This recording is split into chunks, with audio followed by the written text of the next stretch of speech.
যাদের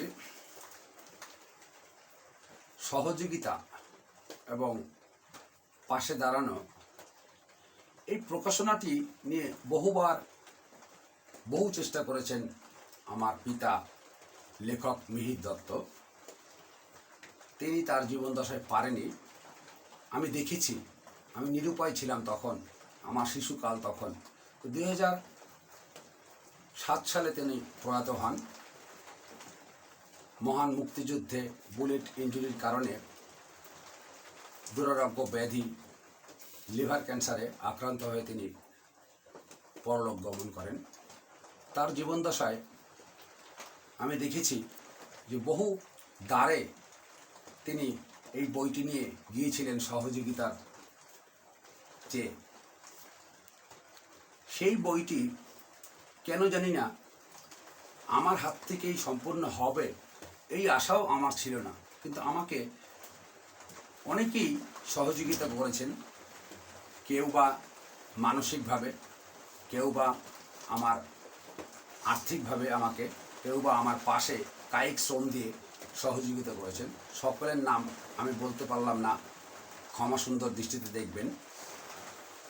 আমি শুভব্রত দত্ত আজ কতটুকু সফল হয়েছি বলতে পারবো না, কিন্তু আমি জানি আমি বইটি প্রকাশনার পরে নিজেই দেখেছি অসংখ্য ভুল এবং ত্রুটি রয়েছে বইটিতে। তারপরও আপনারা ক্ষমা সুন্দর দৃষ্টিতে দেখবেন, কারণ আমি খুব একটা বেশি সময় দিতে পারিনি। কারণ আমার এই বয়সে আমি অনেককেই আমার পূর্বপুরুষ হারিয়েছি। আমার পাশে সহযোগিতার হাত বা একেবারে মানে বিভিন্নভাবে সহযোগিতা করেছেন আমার পুত্র ধ্রুবরাজ দত্ত, আমার সহধর্মিণী কল্যাণিয়া রাধারানী দত্ত, এমনকি আমার ক্লাস 3-তে পড়ুয়া মেয়ে সমৃদ্ধি দত্ত। আমাকে যখন আমি টাইপ করছিলাম তখন বিভিন্নভাবে চা কিংবা বিভিন্ন দুষ্টুমি না করেও আমাকে সহযোগিতা করেছে তারা। সকলের প্রতি আমার কৃতজ্ঞতা। আজ 6ষ্ঠ পর্বের পালা শুরু করছি চারণ কবি মুকুন্দ দাসের বইটির।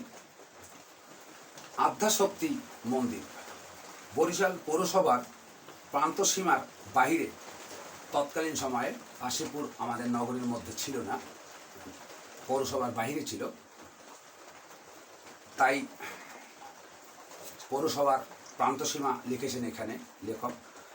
কাশীপুর এলাকায় চারণকবি মুকুন্দ দাস কর্তৃক প্রতিষ্ঠিত আদ্যাশক্তির কালী মন্দির মাতার জরাজীর্ণ মন্দিরটি সংস্কারের জন্য 1977 সনে তদানীন্তন জেলা প্রশাসক মিস্টার আব্দুল হাকিম 20,000 টাকা অনুদান প্রদান করেন। পরবর্তী সময়ে প্রাক্তন রাষ্ট্রপতি 20,000 টাকা প্রদান করেন।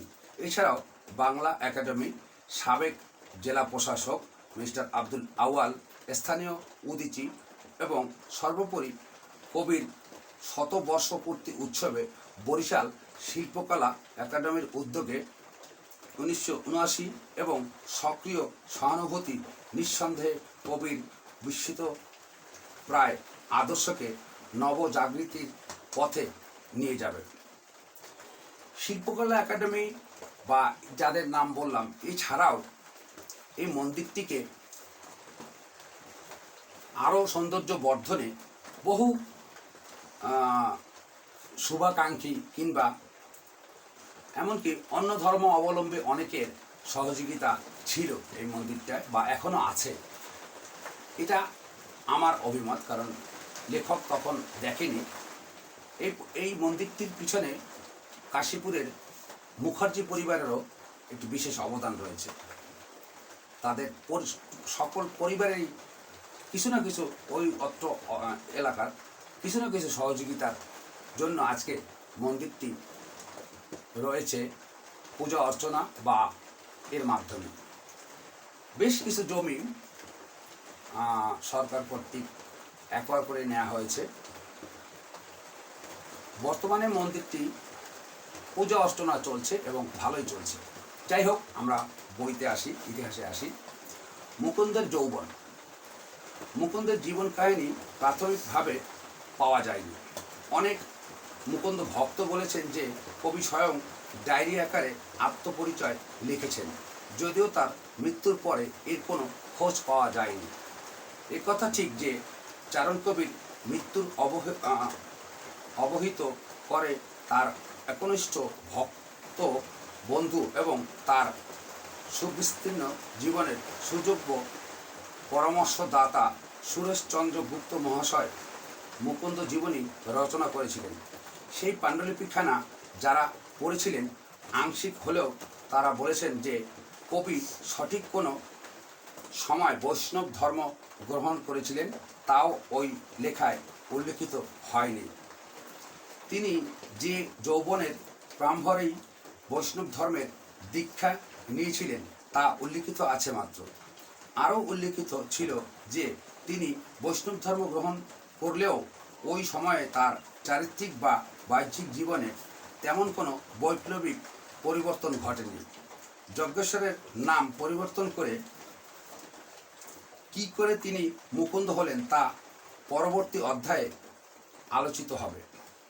ইংরেজি 1900 খ্রিস্টাব্দের শেষ পাদে গুরুদয়ালের মৃত্যু হয়। বিধবা স্ত্রী শ্যামসুন্দরী মহা বিপদে পড়লেন। পুত্রদয়ের ভবঘুরে বিষয়ে ও সংসারের বিরাগী, উভয়ই জীবন বিরাগী ও উদাসী। একবেলা অন্ন যোগাবার মতো ব্যবস্থা শ্যামসুন্দরীর নেই। দিনের পর দিন উপবাসের অর্ধাবাসে থেকে নিজের মান সম্ভ্রম সংকুচিত রেখেছিলেন। চারণ কবি মুকুন্দ দাস এমনই একটা ব্যক্তিত্ব যার আলোচনা করে শেষ করা যাবে না। আজ যে মন্দিরটি আপনারা দেখছেন সেই মন্দিরটি কোন রকমে চলছে।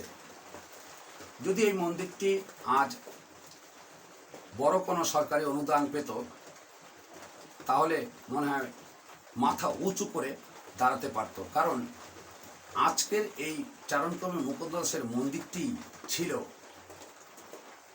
স্বাধীন ভারতবর্ষ এর মূল পীঠ। যদি আজ এই চারণকবি মুকুন্দ দাসের গান পরবর্তীকালে মহান স্বাধীনতা যুদ্ধেও মুক্তিকামী জনতার কণ্ঠে শোনা গেছে এবং এই চারণকবি মুকুন্দ দাসের গান গিয়ে প্রতিটি মুক্তিকামী জনতা সংগঠিত হয়েছিল, উজ্জীবিত হয়েছিল। আমার জন্মও হয়নি, কিন্তু আমি বিভিন্ন বইতে পেয়েছি